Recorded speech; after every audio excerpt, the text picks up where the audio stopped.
particular traffic plan. And so, I'm just going to go over the highlights this year, and then at the end, if you have any questions, I'd be happy to answer any questions. Also, if you want to do individual interviews, I'd be happy to do that.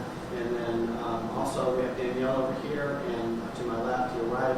And then she is going to provide all the outlets that are on her normal media group, a copy of this presentation, so feel free to use it in whatever publication or however way that you want to. So let's go ahead and get started. Next slide. So the Masters Tournament traffic is really kind of done in 4 areas. I'm going to go over the ingress or the morning. I'm going to go over the egress, the afternoon. I'm going to cover in detail the new traffic signal that I'm sure a lot of you have seen at the intersection of Washington Road and River Ridge. And then I'm going to go over the new QR code that's going to be provided by Augusta National this year, specifically for the Masters traffic. So this slide here, this just shows the major routes to and from Augusta National. You can see that we typically request people use exit 195, which is Wheeler Road, exit 196, which is a little piece of Bobby Jones, and then you get off on Wheeler Road, and then most people use exit 199, which is Washington Road, exit 200, which is Riverwatch Parkway, and then you can also use exit 1 and exit 6 in South Carolina to access the golf course. So I'm going to talk a little bit about the morning traffic. So this slide here is showing how we're going to handle traffic in the morning. What's really more interesting than what you need to know on this slide is the Washington Road off-ramp, which is exit 199. We close that each morning at approximately 7 o'clock. And so if you're coming from Atlanta, you have to go to Riverwatch Parkway, which is exit 200, which is sort of at the top of the picture here. And then we direct the traffic from Riverwatch onto Alexander, straight down to Berkman's Road, which is where the parking area is right down here. If you're coming from South Carolina, you can utilize any one of these exits. So you can use exit 200, or you can use exit 199, or exit 1 in South Carolina, like I mentioned earlier. So once we direct the Atlanta traffic to exit 200, you can see here that they get off the off-ramp and then they're on Riverwatch Parkway for a short period of time, and then we divert them to Alexander Drive. We do convert one of the through lanes to a right turn lane, so this does help with some of the congestion. So basically right now, if you were to drive out there today, you have one right turn lane, and during the morning ingress, we have 2 right turn lanes. And this helps facilitate the flow of traffic to Augusta National. Now this does, Alexander Drive does fill out from Washington Road almost all the way back to Riverwatch Parkway with vehicles. So when that happens, we do close this road periodically, and we monitor that carefully, through our cameras and some of the other systems that we have. And we monitor that continuously throughout the morning. If it does happen to back up somewhere near the railroad tracks there, we will close this road, and then we detour all the traffic downtown. And we'll have plenty of signs and message boards and things to get you downtown. But basically, you go all the way downtown, you use 15th Street, you get back on Calhoun Expressway, and then you head back towards Augusta National Golf Club. And Calhoun turns into Washington Road. So those are the major ways that we try to get you into the area. So the third major way to get in is if you use Wheeler Road or Walton Way, you can use Berkman's Road to get in to the parking area from south to north. And so this is the roundabout that we have at the intersection of Berkman's Road and Eagleside. And we have deputies down there, and they control the flow of traffic at that because it's not signalized. So we can see what's happening, but we don't control that traffic. The deputies control this traffic. And you can see in the morning in particular, we actually allow a flow of traffic sort of, in the wrong direction. But we allow 2 lanes to go north to the parking area on Berkman's Road. So you have your normal flow of traffic that'll go straight through. And then if you happen to be on Ingleside, we allow you basically to make a right turn, make a left turn instead of a right. And so, that allows us to get twice as many cars up towards So that's the major morning changes that we make for this tournament. The morning inbound period, or most of the heavy traffic, occurs between 7 a.m. and 10 a.m. After 10 a.m., usually the parking areas are full, and most of the people have gotten where they want to go, and we'll then help direct traffic as best we can after that period. Next, we're going to cover the afternoon of the egress. This particular slide shows in the afternoon, we're really focused on how do we get all of the vehicles out of the parking area and back to your restaurants, your hotels, your homes, whatever it is you need to go. So you can see here, this is Washington Road and Berkman's Road. We do not allow left turns, so you cannot turn left in the afternoon if you're exiting towards Washington Road out of the parking lot, and we do that to help keep traffic flowing. So we have 2 lanes that basically goes to Riverwatch Parkway, and then there you can go wherever you want. So that's what we do there. And you can see over on the left, that is the public shopping center, so there is an exit on the road that's next to Publix. If you're looking at that shopping center, the road is on the right, and so there's another way for us to get people out. So we try to get people out as quickly as we can, and so everybody can reset for the next day, and they can go where they need to go. Now the Berkman's Road, this is also something that we've done for quite a while, but it's worth mentioning. There is no northbound traffic on Berkman's Road in the afternoon. We take both lanes and we convert them into southbound only lanes. So if you happen to live in those apartments you see there, or some of the homes that are farther up, the only way to access your house or your apartment or your residence is to come from Washington Road. So this shows that we do not allow northbound traffic on Berkman's Road.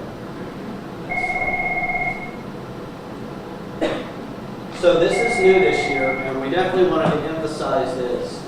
During the afternoon, we get a lot of background traffic that comes up Berkman's Road, and then once they get to the roundabout, they really have nowhere to go because we've closed Berkman's Road northbound. Everybody's heading south. And so what we hope to do this year is head off some of that traffic. Now, we understand that people live down in here, and this is their normal way to get home, and so we're doing our best to try to be sensitive to that. But at the same time, we have all this background traffic that we have to keep stopping people from leaving the parking lot to let this background traffic go through the roundabout. So what we're going to do this year is we're going to have a soft closure, I call it, here at the Surrey Center. And so you can still drive past this, but we are recommending you do not go past this. So if you're going to the Surrey Center, great. But if you're trying to get to the homes or the apartments or some of the other things that are just north of here, we would prefer you to take another way. So there'll be a warning here at the Surrey Center that the road will be closed ahead. Next slide. And so right here at Wellington Drive, there will be a hard closure. There'll be an officer here, a deputy here, maybe with some assistance from traffic engineering. And if you're heading northbound on Berkman's Road, heading towards Augusta National, you will be required to take this detour that you see on this map here. We will force you to go through this neighborhood and then head right back the way you came. So the whole purpose of this is to try to stop all that background traffic that keeps interrupting the traffic that's trying to leave the parking lot. So we're going to give it a try this year. We've talked a lot with our consultants and some other folks on how to make this work, so I think we have a good plan.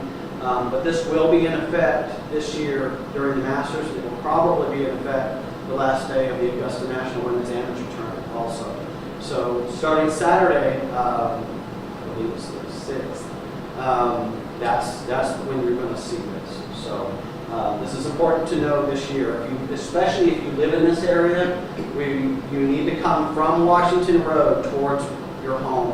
And if you could avoid both Washington Road and part of Berkman's Road, utilize Boy Scout or Joy or some of those other Wheeler, some of those other roads that are in there, that would really help you because you'll get home much quicker. It'll help us, and then the traffic is not congested where we want to move either. Next slide. So now we're going to cover the new Washington Road River Ridge traffic signal. This is brand new for this year, and we're excited about it. It's a lot of cooperation, a lot of work to make it happen, and so I won't list everybody who's involved. I just wanted to thank all those involved, because it definitely was a multi-agency cooperation that needed to happen to get this to work. And it is powered on. It's not controlling traffic today, but it is on and it's ready to go. Next slide. So this is an aerial photograph of the intersection of Washington Road and River Ridge. So the reason we needed to have a traffic signal at this location this year is the Augusta National Golf Club, they recently purchased the Electrolux, the old Electrolux building, which is just on top of that slide there, and they're turning it into a new venue. So what that means for me, for traffic, is that there'll be a lot of pedestrians that will want to cross this intersection, where you can obviously tell there's no crosswalks, there's no control. It's a dangerous place without any of that to try to cross the street. And so a lot of patrons, a lot of people will be wanting to utilize this to get back and forth to that new venue. So this is what it looks like today. Next slide. And I know this is hard to see, and I know there's a lot of symbols on it, but this is the signal plan, and this is what it's going to look. This is what it looks like after we're done. So the important thing to notice on this particular slide is the crosswalks.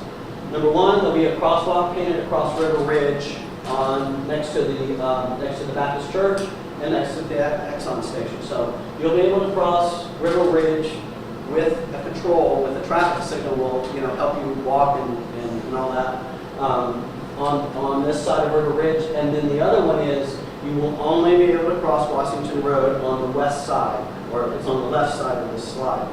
So we do not have a crossing on the other side. So all patrons, all pedestrians, anybody wishing to utilize this traffic signal will need to cross River Ridge and then cross on the west side of Washington Road. That is how we can safely get you across the road and get you onto the property and so you can enjoy your day. The other thing that I really want to emphasize is if you're on River Ridge, there is no way to go straight across into Augusta National property.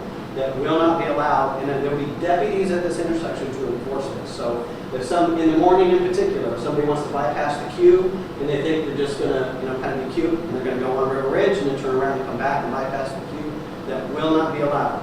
So we need to make sure that everybody understands that if you're on River Ridge, you can turn left or right on the Washington Road. You cannot go straight. And so that's what I wanted to emphasize in particular about about this traffic signal. The traffic signal is on and it's running, and we're testing some of these components. But we expect this traffic signal to go live on Monday, April 1st. So your commute to work on Monday, April 1st will be normal. The traffic signal will not be controlling traffic. But by the time you get off work and you're heading home, the traffic signal will be active. It will be controlling the traffic. So expect that on Monday, April 1st. So we're just wanted to make sure everybody aware of that. I know anytime something's new or different, it takes a while to adjust to it. So that's what we're going to do, and that's when you'll see this in operation and starting to work. And people, the pedestrians, all the striping, everything will be in by Monday, April 1st, and you can utilize this to the best of your ability to safely walk across. Next slide. So this is the other big change that we've made this year, and this is a courtesy of the Augusta National Golf Club. Next slide.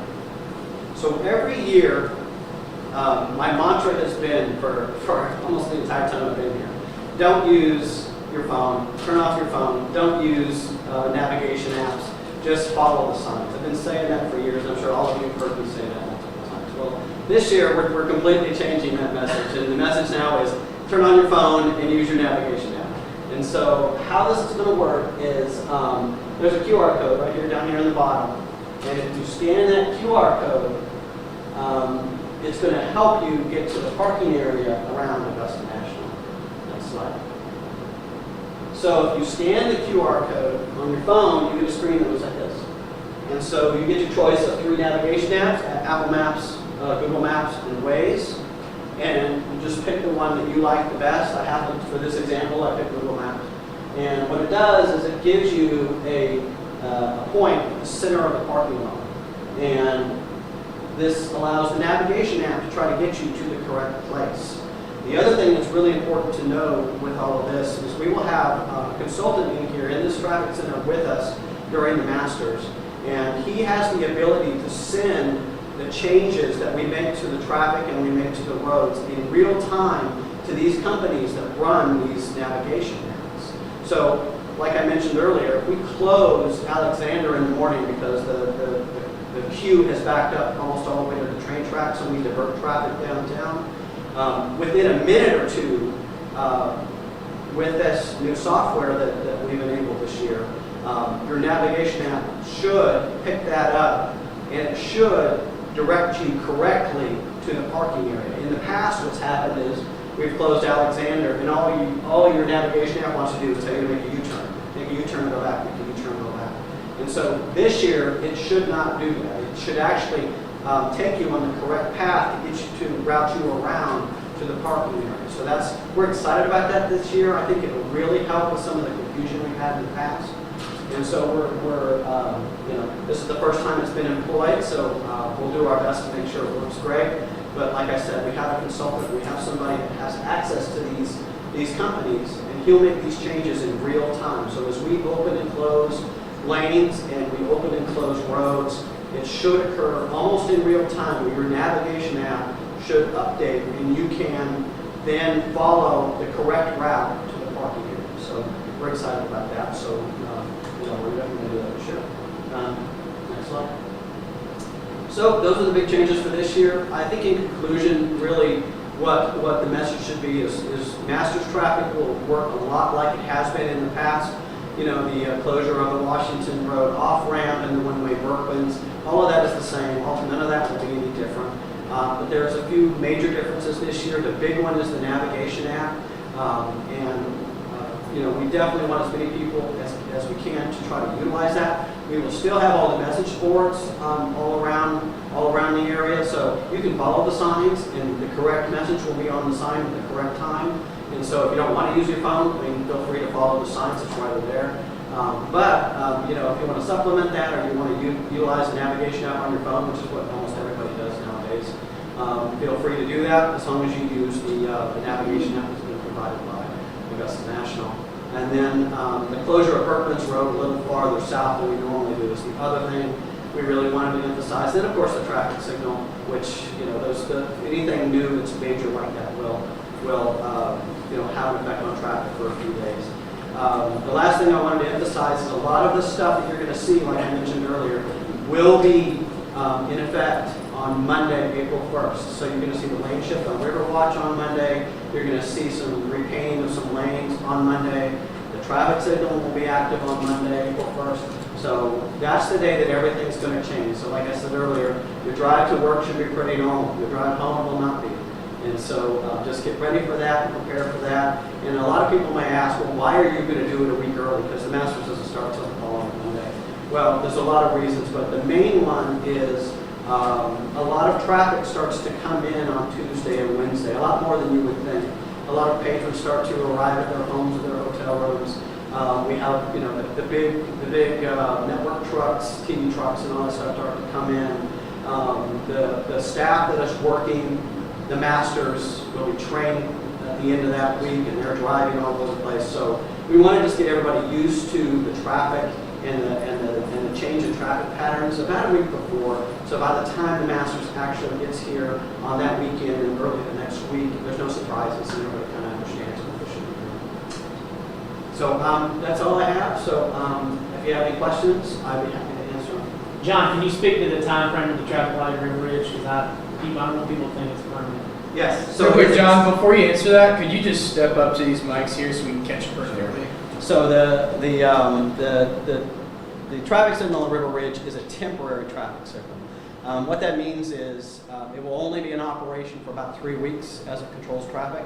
Now the structure of the traffic signal, the poles, the wire, all that will stay. We're not going to take everything down, but the signal heads, the part that have the red, yellow, and green lights on them, those will only be up for 3 weeks, and it will only be controlling traffic for about 3 weeks. So it'll start on April 1st, and it'll go through that week. The following week is the Masters, and then the week after that, sometime we'll will take down the signal heads. And so just kind of look for that. We are working with the state of Georgia. Most of you know that Washington Road is a state route. And so we are working with them to see how we can maybe make this signal more permanent. But for now, it's only going to be in effect during master's time. And a lot of the striping you saw on the slide earlier, the crosswalk that crosses Washington Road, the stop bars, those are all being installed later this week or early next week, but that will all be removed. So when the Masters is over, about a week later, all of the striping also comes out. So the signal will stop controlling traffic about the third week of April, and all the temporary striping we put in will be removed. Yes, It used to be Masters Week. It's now more like Masters 2.5 weeks.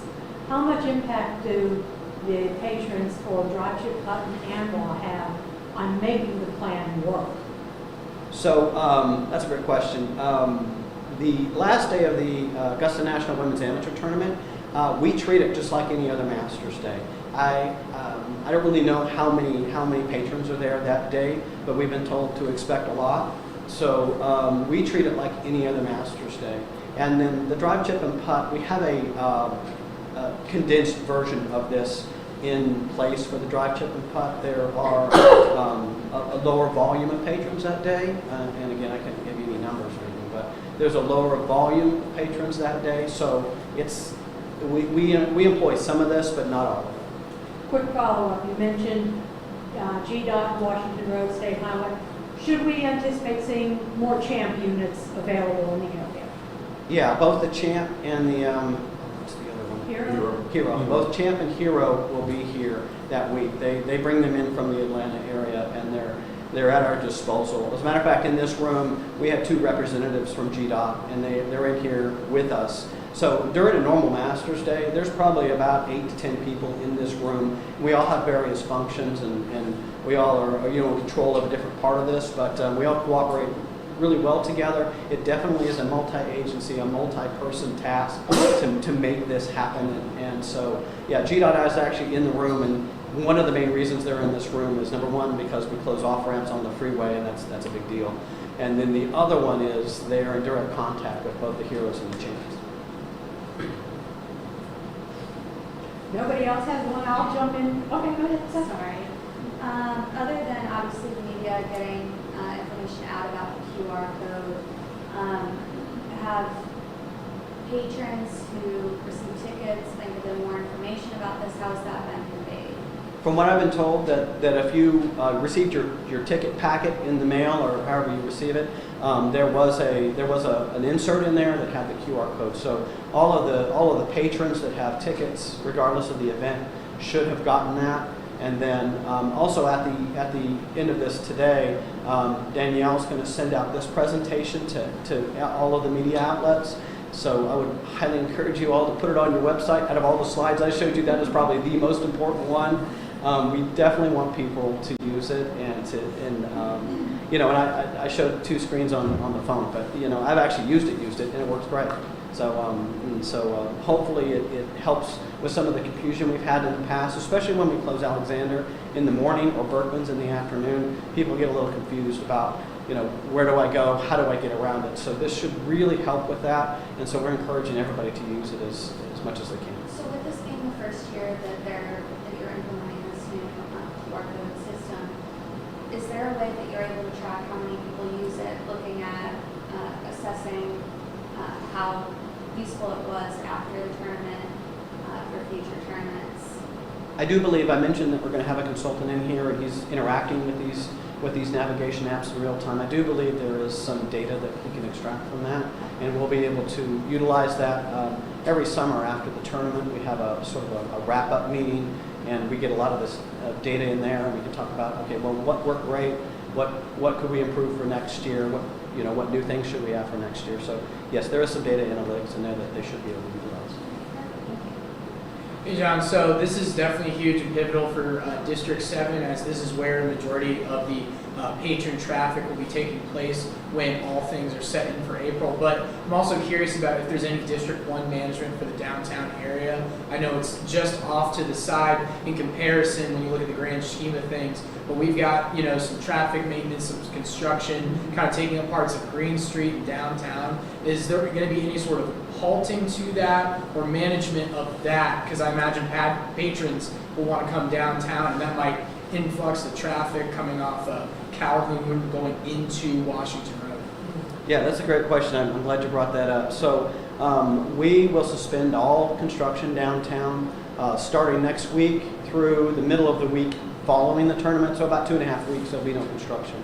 And we also have some good news in that some roads that have been closed for quite a while, 13th Street at Telfair, 5th Street at Reynolds, all of those roads will be open to 2-lane traffic during this tournament. Matter of fact, I think 13th Street, they're far enough ahead, they may be able to leave it open after the tournament concludes. But you'll be able to navigate downtown the way you normally would. Now, some of the lanes, outside lanes may still be closed, but all of the roads will be open. You'll be able to go wherever you want to go, however you want to get there. And then we haven't started Broad Street yet, so I guess it's somewhat fortunate, for this event that we haven't gotten to Broad Street yet. So Broad Street should look nice, and all the businesses are ready, and they're all open and all ready to accept the patrons that are coming in. So your Broad Street downtown experience should be very normal.